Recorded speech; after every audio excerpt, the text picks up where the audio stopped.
نبی اکرم صلی اللہ تعالی علیہ وسلم کو کتاب بھی دی، لیکن وہ کتاب ہدایت کے لیے کرنا کافی نہیں تھی، بلکہ اس کتاب کو سمجھانے کے لیے اور اس پر عمل کر کے دکھانے کے لیے اور اپنی نگرانی میں نگہداشت میں صحابہ کرام سے اپنی امت سے اس پر عمل کرانے کے لیے اللہ نے اس کے ساتھ اپنے محبوب پیغمبر کو بھیجا۔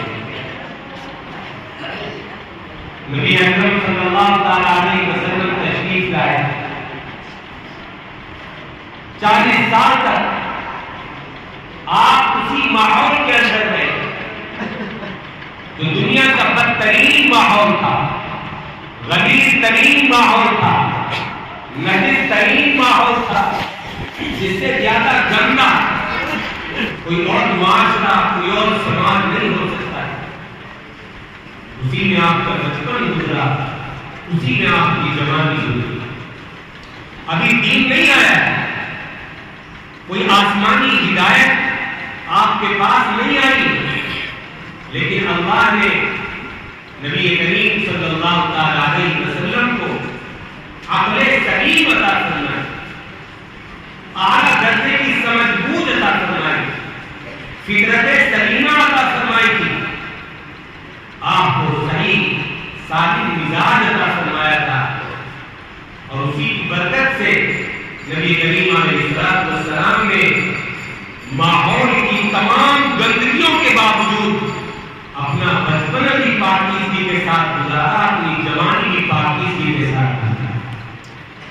ہمیں اپنے آقا کی سیرت سننی بھی چاہیے، پڑھنی بھی چاہیے، یہ کہ آپ ہی قیامت تک آنے والی ساری انسانیت کے آئیڈیل اور نمونہ، آپ ہی ہم سب کے رہبر اور رہنما، آپ ہی کی زندگی کو دیکھ کر کے ہمیں زندگی گزارنے کا حکم دیا گیا، آپ ہی کے اعمال کو، آپ ہی کے افعال کو، آپ ہی کی اداؤں کو ہمیں اختیار کرنے کا رب العالمین نے حکم دیا ہے۔ اس لیے نبی کی سیرت کے ہر پہلو کو جاننا اور اس کو اچھی طرح سے اپنے اندر اتارنا، یہ ہم سب کی کامیابی کا ضامن ہے، ہم سب کے لیے لازم اور ضروری ہے۔ ہمارے بچے نبی کے بچپن کو پڑھیں تاکہ وہ اپنا بچپن نبی کے بچپن کی طرح بنا سکیں۔ ہمارے نوجوان نبی کی جوانی کو پڑھیں تاکہ وہ اپنی جوانی کی زندگی کو نبی کی جوانی کی طرح پاکیزگی کے ساتھ گزاریں۔ آدھے عمر کے لوگ نبی کی آدھے عمر والی زندگی کو دیکھیں تاکہ اپنی عمر کو اس کے سانچے میں ڈھال سکے، اور ہمارے بوڑھے نبی کریم علیہ السلام کے بڑھاپے کا مطالعہ کریں تاکہ نبی کریم علیہ السلام جیسا بڑھاپا ہو اپنے بڑھاپے کو بنا سکے۔ آپ کی زندگی کے ہر مرحلے میں، ہر حصے میں ہمارے لیے نمونہ ہے، رہنمائی ہے، روشنی ہے، ہدایت ہے، اور اسی لیے اللہ نے ہمارے لیے بھیجا تھا جناب رسول اللہ صلی اللہ علیہ وسلم۔ بچپن کی عمر ناسمجھی کی عمر ہوتی ہے، لاشعوری کی عمر ہوتی ہے، لیکن اس کے باوجود نبی کریم صلی اللہ تعالی علیہ وسلم نے کیسا پیارا بچپن گزارا۔ دائی حلیمہ کے ہاں دودھ پی رہے، دودھ پینے والی عمر ہے، کمزور نہ سمجھے، اور آپ کے ساتھ ساتھ دائی حلیمہ کا اپنا بچہ بھی دودھ پیتا ہے۔ دائی حلیمہ آپ کو بھی دودھ پلاتی ہے، اپنے بچے کو بھی دودھ پلاتی ہے۔ نبی کریم صلی اللہ تعالی علیہ وسلم اپنے اس چھوٹے بھائی کا خیال کر کے اس عمر میں دائی حلیمہ کا صرف ایک جانب کا دودھ پیتے ہیں، دوسری جانب کو نہیں ملا۔ بھائی کی حق تلفی، اس کا حق نہ مارا ہے، وہ بھی دودھ پی رہا ہے، اس کے لیے چھوڑ دیا جائے۔ حضرت دائی حلیمہ پیار میں، محبت میں کبھی اصرار کرتی، زبردستی آپ کا منہ ادھر لگانا چاہتی، لیکن آپ سختی سے اپنے منہ کو ہٹا لیتے اور دوسری جانب پر کبھی گزری تھی. فطرت سلیمہ ملی ہوئی ہے. بچپن سے اللہ تعالیٰ نے عقل سلیم عطا فرمایا. نبی والا مزاج بنا رکھا ہے. بکریاں چرانے کے لیے جاتے ہیں. ایک اور نوجوان بلکہ چند اور لڑکے مکے کے جنگل میں بکریاں چرانے کے لیے جاتے ہیں. ایک ساتھ بکریاں چرانے کی وجہ سے اور جنگل میں وقت گزارنے کی وجہ سے آپ کا ان سے تعلق ہو جاتا ہے, دوستی ہو جاتی ہے. چنانچہ ایک ساتھی آپ کا ایک دن کہتا ہے, محمد آج مکے کے فلاں گھر میں شادی ہے, رات کو وہاں پروگرام ہوگا, پارٹی ہوگی, رونق ہوگی, چلو دیکھتے چلیں. نبی کریم صلی اللہ علیہ وسلم منظور فرما رہے ہیں, آخر انسان ہیں, بشر ہیں, بچے ہیں. کہتے ہیں ٹھیک ہے چلیں. رات آتی ہے تو دوست کے ساتھ پہنچ جاتے ہیں. لیکن جب وہاں پہنچتے ہیں تو جا کر کے دیکھتے ہیں کہ وہاں تو ناچ گانے کا انتظام ہے, وہاں تو ڈھول ڈھماکوں کا انتظام ہوتا ہے. آپ علیہ السلام کی طبیعت بچپن ہی سے ان تمام چیزوں سے دور تھی. آپ کو ان چیزوں میں کوئی انٹرسٹ نہیں تھا, کوئی دلچسپی نہیں تھی. چنانچہ نبی پاک علیہ السلام دوست کے ہاتھ میں جا کر بیٹھ تو گئے, لیکن آپ نے اسے دیکھنے کے بجائے سونا پسند کیا. چنانچہ آپ سو گئے. دوست دیکھتا رہا, آپ سوتے رہے, اور پوری رات آپ نے گہری نیند کے ساتھ گزارا. جب سارا کام دھام اٹھ گیا, پارٹی ختم ہو گئی, ڈانس ختم ہو گیا, تب نبی کریم علیہ السلام بیدار ہوئے, اٹھے اور اپنے گھر تشریف لے. بچپن ہے لیکن گندی چیزوں سے احتیاط, گندے پروگراموں سے احتیاط, اپنا بچاؤ, اپنے دل کا بچاؤ, دل کی حفاظت. گندی چیزوں کو دیکھنے سے کان بھی گندے ہوتے ہیں, آنکھیں بھی گندی ہوتی ہیں, سننے سے کان گندے, دیکھنے سے آنکھیں گندی, اور پھر ان راستوں سے وہ گندگی دل تک جاتی ہے اور انسان کا دل بھی گندا ہوتا ہے. بچپنا گزرا, جوانی آئی, جوانی میں آدمی کی عقل بھی جوان ہو جاتی ہے, اسے سمجھ بوجھ آ جاتی ہے, اچھے بری کی تمیز پیدا ہو جاتی ہے. نبی کریم علیہ السلام اب جوان ہو. کیا ماحول ہے مکہ مکرمہ کا؟ شراب عام, گھٹی میں پڑی ہوئی ہے شراب. عرب والوں سوتے تو شراب پی کر, اٹھتے تو شراب. کوئی مجلس محفل سجتی ہے تو اس میں شراب کے جام اور شراب کے دور چلتے. لیکن آقا علیہ السلام کبھی شراب کو ہاتھ نہیں لگایا. ساری زندگی آپ نے شراب کو کبھی ہاتھ نہیں لگایا, کبھی اس کی طرف مڑ کر کے نہیں دیکھا. اور اسی سماج میں زناکاری کی عام تھی. ایک گھر میں 100 عورتیں جمع رہتی ہیں, 50 60 عورتیں ایک آدمی اپنے گھر میں رکھتا تھا. بعض گھروں پر جھنڈے لگے ہوئے ہوتے تھے جو زنا کہتے تھے. وہ جھنڈے پہچان کے لیے ہوتے تھے کہ یہاں ہم وہاں کو آنے کی اجازت ہے, اور مطالعہ کرنے کی اور نفسانی خواہش پوری کرنے کا انتظام ہے. اور اس چیز کو کوئی برا نہیں سمجھا جاتا. ناجائز بچے بھی پیدا ہوتے تھے, حرام کی اولادیں پیدا تھیں, لیکن کوئی برائی نہیں. اس کو بلکہ فخر کی چیز سمجھا جاتا ہے. لیکن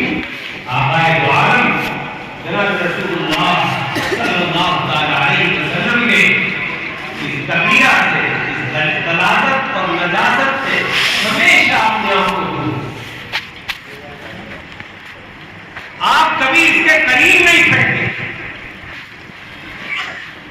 آپ نے اپنے دامن کو داغدار نہیں کیا.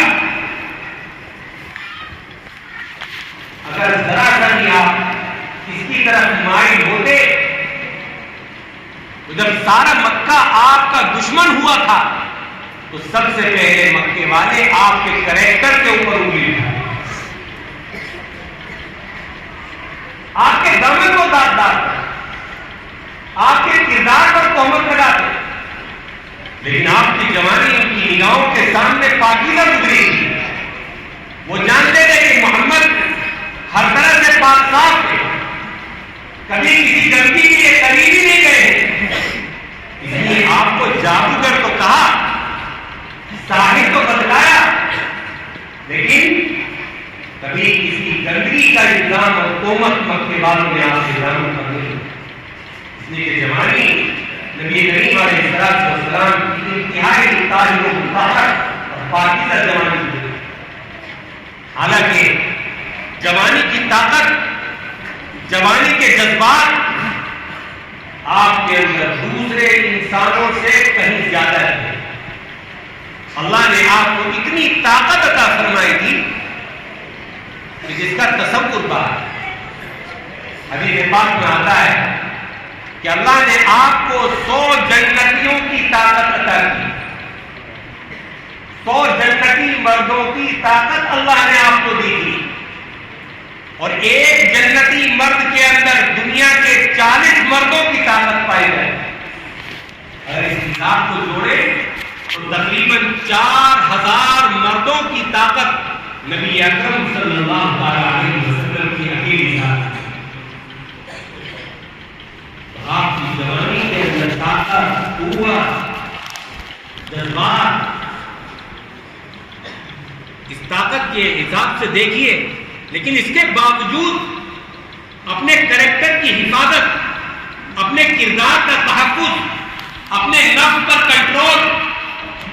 فرماتی تھی حضرت عائشہ صدیقہ رضی اللہ تعالی عنہا کہ تمام انسانوں میں سب سے زیادہ اپنی ضرورت پر اور اپنی حاجت پر اور اپنے نفس پر کنٹرول کرنے والے تھے، قابو رکھنے والے تھے جناب محمد رسول اللہ صلی اللہ علیہ وسلم. عورتوں کی طرف آپ کبھی نہیں دیکھتے تھے، حالانکہ پردے کی آیتیں کیا اس وقت تو آیتیں نازل نہیں ہوئی، قرآن نازل نہیں ہوا. بے پردگی عام کی مکہ مکرمہ میں، عریانیت، ننگا پن ایسا عام. جو نوکرانیاں اور باندیاں ہوتی تھیں وہ تو کپڑے ہی آدھے بدن پر پہنتی تھی، اور عام عورتوں کا بھی حال کوئی خاص نہیں تھا. ان کے یہاں بھی پردے کا کوئی اہتمام نہیں تھا، کوئی خاص پوشاک نہیں تھی. یہ ننگا پن عام تھا. خود مردوں کا یہ حال کہ حیا اور غیرت ان کے اندر سے نکل گئی تھی. کعبۃ اللہ جیسی جگہ جو سب سے زیادہ مقدس اور پاکیزہ، حیا اور شرم کرنے کی جگہ، اس کعبے کا طواف وہ لوگ پوری طرح مادر ذات برہنہ ہو کر کے کرتے کہ جسم پر ایک انڈر ویئر بھی نہیں ہوتا تھا. اس حال میں گھومتے تھے کعبے کے چاروں طرف طواف کرنے. آپ اس کا اندازہ لگائیے کہ اس معاشرے کے اندر ننگا پن کیسا ہوگا. لیکن نبی اکرم صلی اللہ علیہ وسلم اس بے پردگی کے ماحول میں بھی کسی عورت کی طرف کبھی نگاہ اٹھاتے تھے. پردہ تو نہیں تھا، آپ خود پردہ کر لیا کرتے. عورتیں پردہ نہیں کرتی تھی لیکن آپ پردہ کرتے تھے. جہاں کوئی عورت سامنے آئی آقا علیہ السلام نے نگاہ نہیں کی. مرتبہ حضرت فضل ابن عباس آپ کی اونٹ پر پیچھے سوار تھے. کوئی عورت مسئلہ پوچھنے لگی. آقا علیہ السلام نے دیکھا کہ فضل اسے دیکھ رہے ہیں. آپ کی نگاہیں تو نیچی تھیں. آپ نے دیکھا کہ چچازاد بھائی اس کو دیکھ رہا ہے. آپ نے اس کا سر پکڑ کر کے دوسری طرف سے بتا دیا کہ اجنبی ہے، اس سے تمہارا پردہ ہے، عورتوں کو نہیں دیکھتے. تعمیر ہوئی. نبی کریم علیہ السلام لنگی باندھے ہوئے تھے اور ننگے کندھے پر رکھ رکھ کر کے پتھر لا رہے تھے. شجاع ابو طالب کو خیال آیا کہ کہیں بھتیجے کا کندھا نہ چھل جائے. فرمایا بیٹا جو لنگی تم نے باندھ رکھی ہے کسی کو طے بنا کر کے اپنے کاندھے پر رکھی. آپ پہلے تو تیار نہیں ہوئے لیکن چچا نے جب زیادہ حکم دیا زیادہ اصرار کیا تو آپ نے لنگی اپنی اتاری اور اپنے کاندھے پر رکھی تاکہ اس پر میں پتھر ڈولوں گا رکھ کر کے. لیکن حدیث میں آتا ہے آپ بے ہوش ہو کر کے جب ہوش آیا تو آپ لوگوں سے کہہ رہے تھے میری لنگی لاؤ میری لنگی لاؤ. سطر کا اتنا خیال بے ہوش ہو گئے اس خیال سے کہ میرے سطر پر لوگوں کی نگاہ ہو گیا. حالانکہ بچے ہیں کعبۃ اللہ کی تعمیر آپ کی جوانی سے پہلے بچپنے میں ہوئی جب جوان ہونے کے قریب تھے. اور عرب کے معاشرے میں ننگا پر عام تھا. حرم میں بھی لوگ ننگے کہتے ہیں لیکن آقا علیہ السلام نے بتایا گھر میں کوئی عورت آتی آپ اپنی بیوی سے پوچھتے کون آئی ان سے تعارف لیتے. ڈائریکٹ عورتوں سے بات نہیں کرتے تھے. آپ کی بیوی بتاتی فلاں کی بیوی یا فلاں کی بہن وہ آئی ہوئی کیوں آئی ہے فلاں ضرورت لے کر کے آئی ہے فلاں حاجت لے کر کے آئی ہے یا فلاں مسئلہ پوچھنے کے لیے آئی ہے. آپ ان کو مسئلے کا حل بتاتے اپنی بیوی کو اور بیوی ان کو بتاتے. ڈائریکٹ آپ عورتوں سے بات کرنے سے کتراتے. حالانکہ تمام کتابوں کے اندر لکھا ہوا ہے کہ جتنی بھی عورتیں ہیں وہ نبی کی بیٹیوں کی طرح ہیں. کوئی خطرہ نہیں فتنے میں پڑنے کا. اس لیے آقا سے کسی کا پردہ نہیں تھا مسئلے اور شریعت کے حساب سے لیکن پھر بھی آپ پردہ نگاہوں کو نیچا کر دیا کرتے تھے. اماں عائشہ رضی اللہ عنہا بتلاتی ہے کہ ایک عورت کنواری لڑکی عورت نہیں بلکہ کنواری لڑکی جس کی شادی نہ ہوئی ہو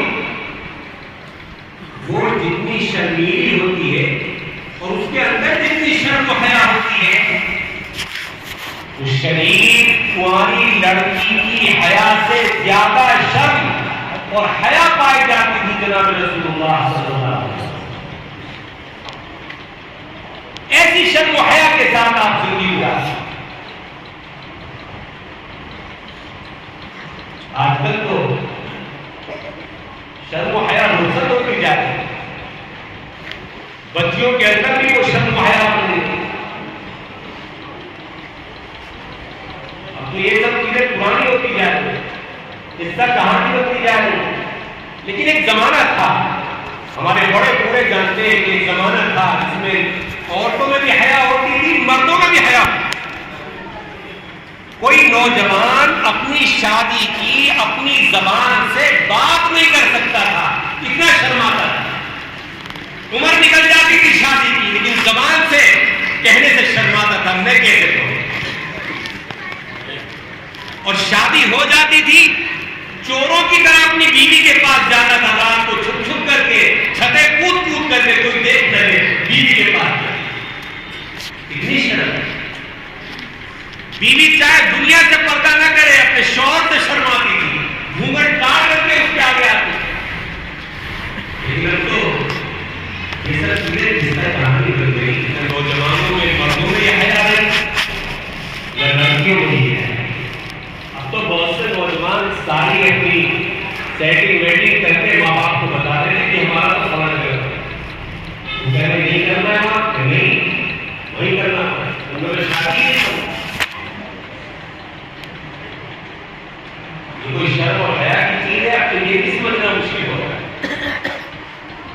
نبی اکرم صلی اللہ تعالی علیہ وسلم کی جوانی میں آپ کو بتایا تاکہ ہمارا نوجوان دوست نوجوان طبقہ اپنی جوانی کو نبی کریم علیہ السلام کی جوانی کی طرح کس طرح آپ نے ڈھول دھماکوں سے اپنے آپ کو بچایا ڈانس پارٹیوں سے بچایا میوزک کے سننے سے بچایا، عورتوں کے دیکھنے سے بچایا، عورتوں کے ساتھ اختلاط سے بچایا، کس طرح اپنے آپ کو شراب سے، سود سے، زنا سے دور رکھا، اور کس طرح اپنی جوانی کو پاکیزہ جوانی بنایا۔ حالانکہ اس زمانے میں تو کوئی دین بھی نہیں آیا، آج تو قرآن ہمیں حکم دے رہا ہے کہ ان تمام چیزوں سے دور رہے۔ اللہ کے رسول کی حدیثیں چیخ کے کہہ رہے ہیں مسلمانوں تمہیں ان چیزوں سے دور رہنا ہے۔ وہاں تو کوئی بھی روک ٹوک نہیں، وہاں تو یہ ساری چیزیں عام تھی، پھر بھی نبی کریم علیہ السلام نے سمجھا کہ یہ چیزیں تنظیم کی ہیں، انسان کے کریکٹر کو، کردار کو داغدار کر دیتی، گندا کر دیتی، اسے ذلیل کر دیتی، اس کی ساری عزت خاک میں ملا دیتی، اسی کی نہیں بلکہ اس کے والدین، اس کے خاندان کی بھی عزت داغدار ہو گئی۔ یہ آقا علیہ السلام کی جوانی ان تمام چیزوں سے پاک نہ ہو۔ اگر آج کا نوجوان بھی اپنی جوانی کو نبی کریم علیہ السلام کی جوانی کے سانچے میں ڈال دے، رب الجلال کی قسم اللہ کا ولی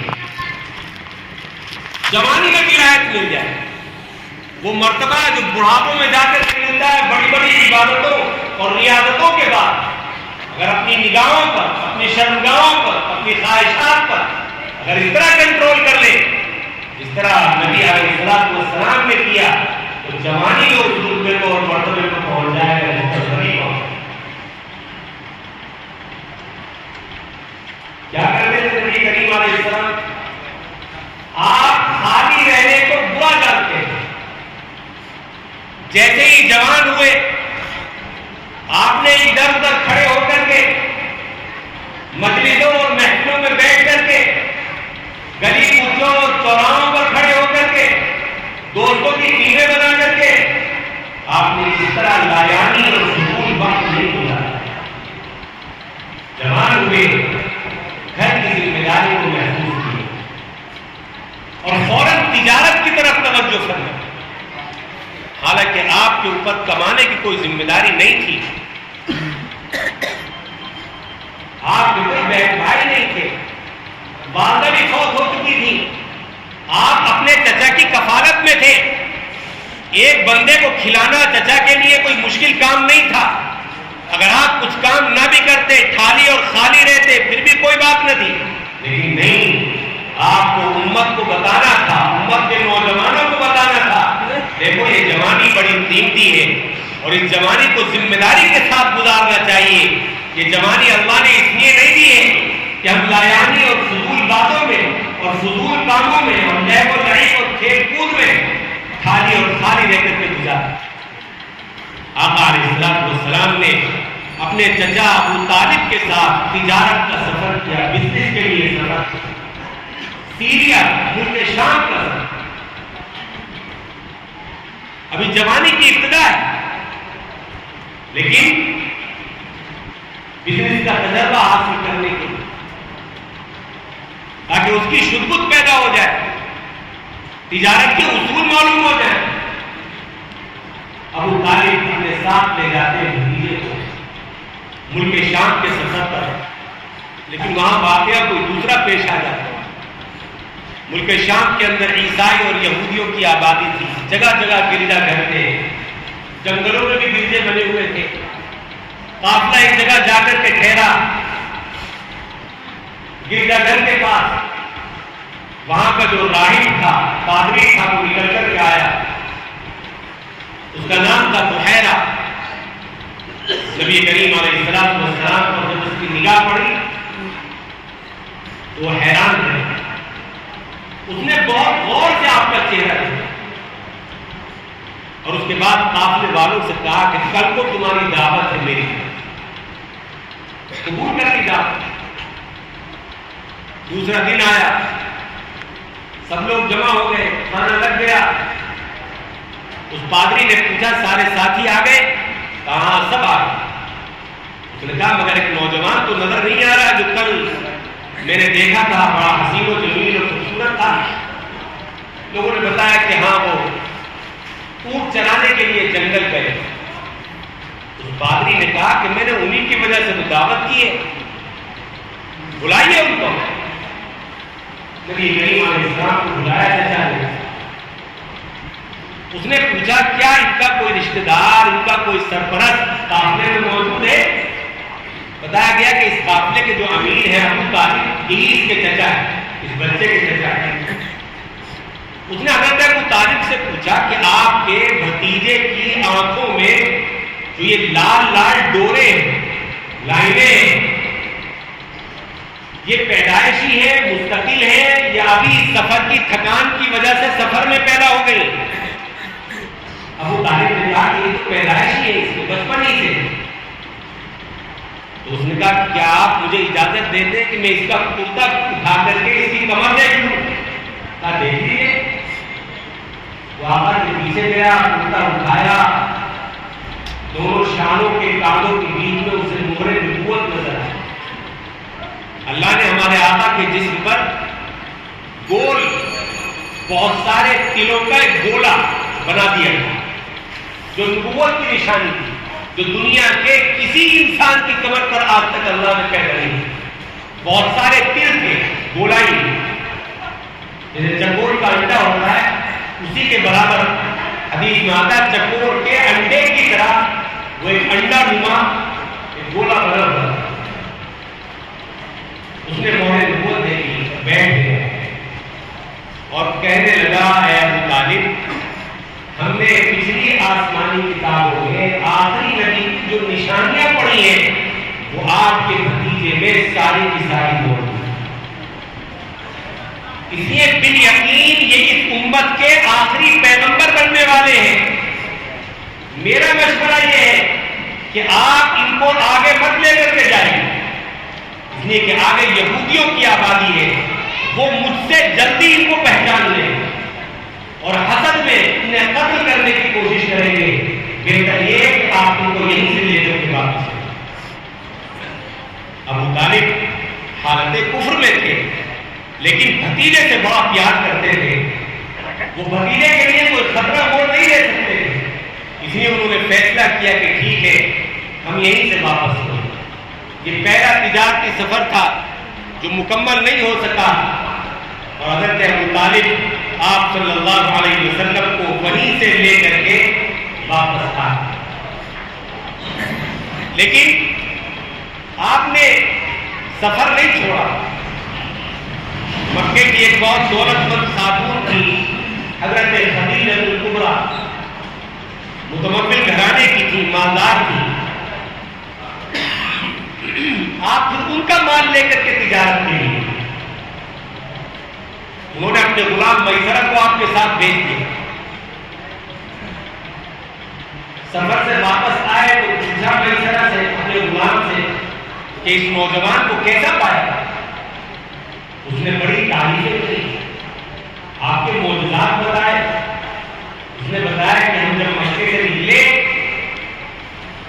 اور سورج نکلا، دھوپ پھیلی تو بادل کے ٹکڑے میں آ کر کے ہمارے اوپر سایہ کر دیا۔ سارا قافلہ دھوپ میں سفر کرتا رہا اور ہم محمد کے ساتھ سائے سائے میں چلے۔ اسے بڑا عجیب محسوس ہوا۔ پھر نبی کریم علیہ السلام کی تجارت کا انداز، آپ کے معاملات کی صفائی، سچائی، امانت داری اور اس کے علاوہ بہت ساری صفات اس نے آپ کی شمار بنائی، بیان کی، جس سے حضرت خدیجہ کے دل میں بھی محبت بیٹھ گئی۔ اور پھر کچھ دن کے بعد خود حضرت خدیجہ نے نکاح کا پیغام بھیج دیا جو رسول اللہ صلی اللہ علیہ وسلم نے قبول فرمایا اور سب سے پہلی بیوی بنی آپ کی حضرت خدیجہ الکبریٰ رضی اللہ عنہا۔ آپ بھی ان کو جانتے تھے، پورا مکہ جانتا تھا، بڑی پاک صاف خاتون تھی، پاکیزہ تھا، ہر عیب سے پاک۔ نبیوں کو اللہ تعالیٰ یوں ہی ایسی ویسی بیویاں نہیں دیتا، ان کے لیے بیویاں بھی اسپیشل اللہ تعالیٰ چن کر کے پہلے سے رکھتا ہے، پاکیزہ رکھتا ہے، ان کی حفاظت کرتا ہے۔ حضرت خدیجہ الکبریٰ رضی اللہ تعالیٰ عنہا نبی کریم علیہ السلام کی بیوی بنی۔ آپ غور کیجیے، آپ کی عمر شریف 25 سال اور حضرت خدیجہ کی عمر 40 سال، آپ سے 15 سال بڑی، لیکن نبی کریم علیہ السلام نے کس چیز کو ترجیح دی؟ نیک ہے، عقل مند اور سمجھدار ہے، باوقار ہے، سنجیدہ ہے۔ عمر زیادہ ہونے کی وجہ سے سمجھ بوجھ والی ہے۔ نبی کریم علیہ السلام عارضی اور ختم ہونے والے حسن و جمال پر نہیں مرے۔ آپ نے یہ نہیں کہا 15 سال بڑی ہے میں کیسے کر سکتا ہوں، جیسے آج ہمارے معاشرے کا ماحول بن گیا، صاحب 1-2 سال بھی بڑی ہو لڑکی، نہیں کہا بڑی ہے لڑکی، آخر ہے تو 15 سال بڑی سکتی ہے۔ اگر نیک ہو، نیک سیرت ہو، سمجھ بوجھ والی ہو تو بڑی عمر کی سے بھی شادی ہو سکتی ہے، وہ بہتر ہے ناسمجھ کم سن سے شادی کرنے کے مقابلے۔ حسن و جمال کو آقا نے نہیں دیکھا، آپ نے ان کی نیکی دیکھی، ان کی پاکیزگی دیکھی، ان کی سمجھداری دیکھی اور ان سے نکاح منظور کیا۔ اور پھر 25 سال تک ان کے ساتھ آپ نے گزارا کیا اور اس طرح آپ ان کے ساتھ رہے۔ وہ فرماتی ہیں کہ 25 سال میں ایک مرتبہ بھی کسی شکایت کا آپ نے مجھے موقع نہیں۔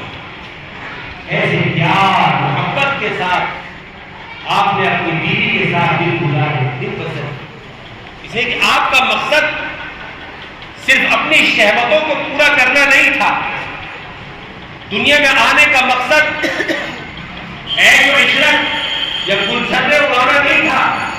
آپ علیہ السلام ایک مشن لے کر کے آئے، ایک ذمہ داری لے کر کے آئے، اللہ کے دین کو عام کرنے، اللہ کے کلمے کو سارے عالم کے اندر برپا کرنے کا مشن لے کر کے آئے تھے آپ علیہ السلام۔ آپ کا مشن بہت اونچا تھا اور اس کے بعد آپ نے اور بھی شادیاں کی، لیکن وہ ساری شادیاں بھی اکثر بیوہ عورتوں سے کی۔ خود حضرت خدیجہ 2 شوہروں کے گھر میں پہلے رہ چکی تھی،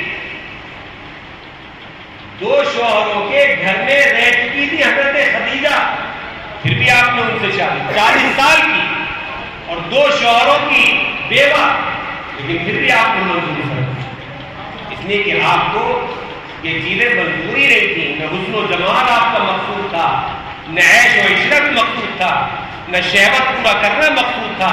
آپ علیہ السلام کو ایک ذمہ دار، ایک سمجھدار، ایک پاکیزہ خاتون چاہتے تھے، اور ایسی ہی عورت انسان کی زندگی میں سکون لائے۔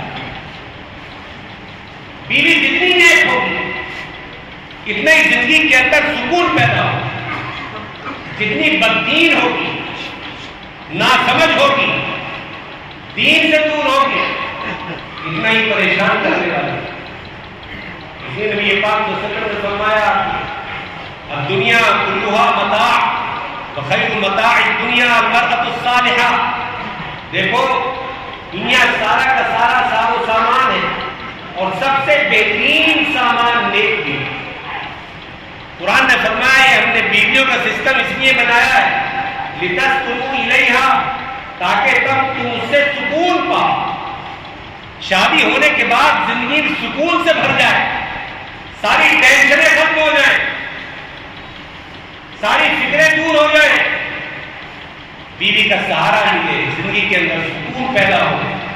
اس نے اللہ تعالیٰ نے یہ رشتہ ازدواجیت، یہ بیوی کا رشتہ قائم کیا۔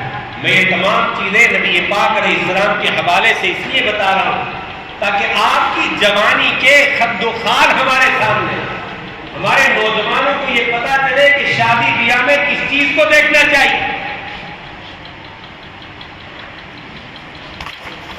یہ نہیں کہ پارٹی کیسی ہے، کتنی مالدار پارٹی، کیا ملے گا، اس کے لیے تو اللہ نے 2 بازو دیے۔ انسان کو خوددار ہونا چاہیے، دوسرے کے مال پر نگاہ نہیں رکھنی چاہیے، اس سے تو بڑی تباہی اور بربادی آ رہی ہے، بڑی تباہی اور بربادی۔ کل ایک صاحب سے بات ہو رہی تھی، انہوں نے بنایا 10 سال پہلے میرے پاس 700 گز زمین تھی شہر میں بڑی اچھی، ہم نے کہا پھر کہ بیٹی کی شادی کرنی تھی، اس شادی کی وجہ سے اسے بیچنا پڑا اور آج مجھے 70-80 گز کے مکان میں اپنے 3 بیٹوں کے ساتھ رہنا ہے۔ اگر یہ جہیز کا ببال نہ ہوتا تو وہ میری 700 گز زمین نہ بکتی اور آج میرے 3 بیٹوں کا انتظام ہو جاتا، سب کے لیے مکان ہوتے، گھر ہوتے، مگر اس جہیز کی لعنت کی وجہ سے آج میں مجبور ہوں اور میں اپنی اس جائیداد سے، اس زمین سے ہاتھ دھو کر کے بیٹھا۔ ایک کی کہانی نہیں، نہ جانے کتنے لوگوں کی یہ کہانی ملے گی۔ مقروض ہو گئے اس جہیز کی وجہ سے، بیٹیاں ببار بن گئی، بھاری محسوس ہونے لگی، وہی ماحول بن گیا جو بالکل کفار مکہ کا تھا۔ وَإِذَا بُشِّرَ أَحَدُهُم بِالْأُنثَىٰ ظَلَّ وَجْهُهُ مُسْوَدًّا وَهُوَ كَظِيمٌ۔ اگر کسی کو یہ خبر سنانی جاتی تھی کہ تیرے گھر میں بیٹی پیدا ہوئی ہے، اس کا منہ کالا ہو جاتا، وہ غمگین ہو جاتا، اسے رنج ہوتا تھا کہ ہائے میری بیٹی کیوں پیدا ہوئی۔ یہی ماحول آج میں ہم نے اپنے کرتوتوں سے بنا دیا، جہیز کی رسموں اور لعنتوں کی وجہ سے بنا دی۔ لڑکی والا تو مجبور ہے بیچارہ، اگر ایک کو نہیں دے گا تو رشتے نہیں آئے، باقی ایسی بیٹی ہے مجبور ہے۔ ہاں مسلمان اس لیے کہ جہیز میں کمی نہ، میں نہیں کہتا کہ بالکل ختم کر دو، لیکن کمی نہ ہے، بہت زیادہ بڑھا چڑھا دیا گیا ہے، اس کو بالکل کم کر کے سادگی پر آ جائے تو انشاءاللہ اس میں آپ کا بھی نفع اور دوسری پارٹی کا نفع، نہ آپ کا نقصان نہ اس کا نقصان۔ نبی کریم صلی اللہ علیہ وسلم کی یہ جوانی ہے جس میں آپ نے کوئی بیکار کا کام نہیں کیا، ذمہ داری محسوس کی، تجارت کی، اور جو وقت تجارت سے فارغ ہوتا وہ اور بھی اہم کام میں لگا۔ کس کام میں؟ وہ وقت آپ کا خرچ ہوتا تھا مخلوق کی خدمت خلق۔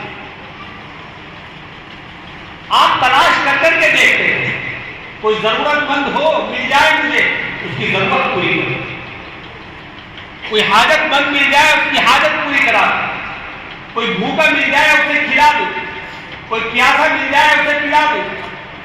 حضرت خدیجہ سے سامان تیار کراتے کھانے پینے کا، اور پہاڑ کی گفا میں جا کر کے بیٹھ جاتے پہاڑی راستے پر، کوئی اجنبی مسافر ادھر سے گزرے گا تو اسے کھانا کھلا دوں گا، کوئی بھوکا گزرے گا اسے کھانا کھلا دوں گا، کوئی پیاسا گزرے گا پانی۔ یہی وجہ تھی کہ آپ اپنے ان کاموں کی وجہ سے پورے مکے میں مشہور ہو گئے، پورے مکے کے دلوں کی دھڑکن بن گئے، سب سے محبوب ہو گئے تھے، پورا مکہ آپ کی عزت کرتا تھا، آپ کا نام لوگ بھول گئے تھے، آپ کو صادق اور امین لوگوں نے لقب رکھ دیے تھے، سچا اور امانت دار کہہ کر کے پکارتے، لوگ آپ کے پاس اپنی امانتیں رکھ کر کے جاتے۔ آپ کو یاد ہے، سنا ہوگا آپ نے واقعہ کہ جب آپ نے ہجرت کی ہے مدینہ منورہ کو، اس وقت بھی لوگوں کی امانتیں آپ کے پاس تھی، آپ نے اپنے بستر پر حضرت علی کو سلایا تھا کہ آج رات اے علی تم میرے بستر پر سو جاؤ، اور تم صبح کو سب کی امانتیں واپس کر کے تم بھی مدینے آئے۔ آپ کے پاس لوگ امانتیں رکھتے تھے، اتنا اعتماد کرتے تھے آپ کے، اور وہ واقعہ حضرت اسود کا آپ کی جوانی میں پیش آیا، اور سارے مکے کے سارے قبیلوں نے آپ کے اوپر اعتماد کیا اور بخوشی آپ کے فیصلے کو منظور کیا، قبول کیا کہ آپ تو امانت دار ہیں، سچے ہیں۔ واہ بھائی واہ، آج فیصلہ محمد کے پانے میں گیا، محمد فیصلہ کرے گا، ہمیں کوئی شکایت نہیں ہے، محمد فیصلہ ہے۔ اگر کوئی اور قبیلے والا یہ کام کرتا تلواریں نکلا، نہ جانے کتنے اس دن خون ہوتے، کتنے قتل ہوتے، کب تک خونیں نہیں چلتی اور دشمنیاں کب تک نہیں قائم ہوتی، لیکن اللہ نے پوری جنگ نکال دی، پورے ہی ختم کر دی، اور نبی کریم علیہ السلام نے حضرت اسود کو رکھنے کا فیصلہ کیا، بڑا خوبصورت فیصلہ، اس لیے کہ اللہ تعالیٰ نبی کو سب سے زیادہ عقل عطا کرتا ہے اپنے زمانے میں، وہ فہم، نبوی فہم عطا کی جاتی، نبوی فراست ان کے پاس ہوتی۔ آپ نے ایسا فیصلہ کیا کہ سانپ بھی مر گیا اور لاٹھی بھی نہیں۔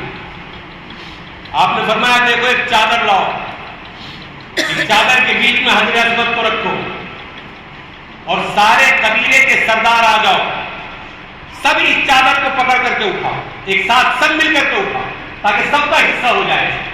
وہ یہ نہ کہے کہ صاحب اس قبیلے والوں نے کیوں رکھا، ہمارا حصہ کیوں نہیں پڑا۔ آپ نے سب کو شریک کر لیا، اور جب سب نے اس چادر کو اٹھا لیا تو نبی کریم علیہ السلام نے اپنے دستے مبارک سے اس کو چادر میں سے اٹھا کر کے اس کی جگہ پر رکھ دیا. کعبہ تعمیر ہو رہا ہے, حجر اسود کو اس کی جگہ رکھ دیا, سب خوش ہو گئے, کسی نے کوئی اعتراض نہیں کیا, اس لیے کہ محبت کی نبی پاک ہے. میرے نوجوان دوستو, ایسی جوانی گزارو, جوانی کی زندگی اس طرح بتاؤ, یہ جوانی دوسروں کے لیے خیر کا باعث ہے, نفع کا باعث بنے. کوئی مشن ہو, کوئی مقصد ہو اس جوانی کا. جوانی کے اندر بھی ایسے کام کر جاؤ کہ اگر عمر زیادہ کی نہ ہو تو یہی جوانی کی خدمتیں ہی مقصد کے لیے کافی ہو جائیں. آج کل آپ دیکھیں تو کتنے نوجوان دنیا سے جا رہے ہیں, کچھ پتہ نہیں کس کی عمر کتنی ہے. جوانی کے بعد ادھیڑ عمر ملے گی بھی یا نہیں کوئی گارنٹی نہیں, بڑھاپے تک پہنچے گی نہیں پہنچے گی کوئی گارنٹی نہیں. اس لیے کم سے کم اس جوانی کو اور اس کی طاقت اور قوت کو ہی ہم اس طرح خدمت خلق کے کام میں لگا دیں کہ اگر زیادہ عمر نہ بھی ملے, اللہ نے اسی جوانی میں بلا دیا تو 2-4 کام ایسے ہو جائیں کہ یہی مغفرت کا ذریعہ ہو جائے. اس لیے کہ قرآن و حدیث کو پڑھنے کے بعد ایک چیز کا اندازہ ہوتا ہے, اس بات کا اندازہ کہ نماز, روزہ, زکوٰۃ اور حج اللہ نے فرض کی, جن کا ادا کرنا ہر مسلمان پر لازم اور ضروری ہے. لیکن نبی پاک صلی اللہ علیہ وسلم نے کیا فرمایا, کوئی بھی اپنی عبادت کی وجہ سے نہیں بخشا گیا. یہ کام ہمیں اس لیے کرنے ہیں تو اللہ کا حکم ہے, اس لیے یہ کام کریں. نماز اس لیے پڑھنی کہ اللہ کا حکم ہے, روزہ اس لیے رکھنا کہ اللہ کا حکم ہے. لیکن بخشش, فرمایا بخشش تو اللہ کی رحمت کی وجہ سے ہو. وہ یہ سوچے کہ عبادت کی وجہ سے بخشش ہو جائے, عبادت کی وجہ سے بخشش کسی کی نہیں ہوگی. بنی اسرائیل کے ایک آدمی نے اللہ سے دعا کی, یا اللہ میں آپ کی عبادت کرنا چاہتا ہوں, مجھے لمبی عمر عطا کریں. اللہ نے 500 سال کی عمر عطا کی. چلا گیا جنگل ویرانے, وہاں اللہ تعالیٰ نے میٹھا چشمہ اس کے لیے جاری کر دیا, میٹھے پانی کا. کھجور کا درخت اگا دیا, کھجوریں کھاتا رہے, میٹھا پانی پیتا رہے, عبادت کر رہے. 500 سال تک اس نے اللہ کی عبادت کی. جب اس کا انتقال ہوا تو اللہ تعالیٰ نے فرمایا کہ جاؤ ہم نے تمہیں اپنی رحمت سے بخش دیا. حدیث میں آتا ہے بات, کیا فرمایا, جاؤ ہم نے اپنی رحمت سے تمہیں بخش دیا. بس اس کے دل میں خیال آیا اپنی رحمت سے آپ نے بخش دیا, اور یہ جو 500 سال کی عبادت میں نے کی تھی اس کا کیا ہوا؟ میں تو 500 سال کی عبادت اور محنت کر کے آیا تھا تاکہ اس عبادت کی وجہ سے جنت میں جاؤں گا. اللہ فرما رہے ہم نے اپنی رحمت سے بخشا. دل میں جو خیال آیا اللہ تعالیٰ اس سے واقف ہو گئے. اللہ تعالیٰ کو دلوں کے ہاتھ کی دلوں میں جو وسوسے خیالات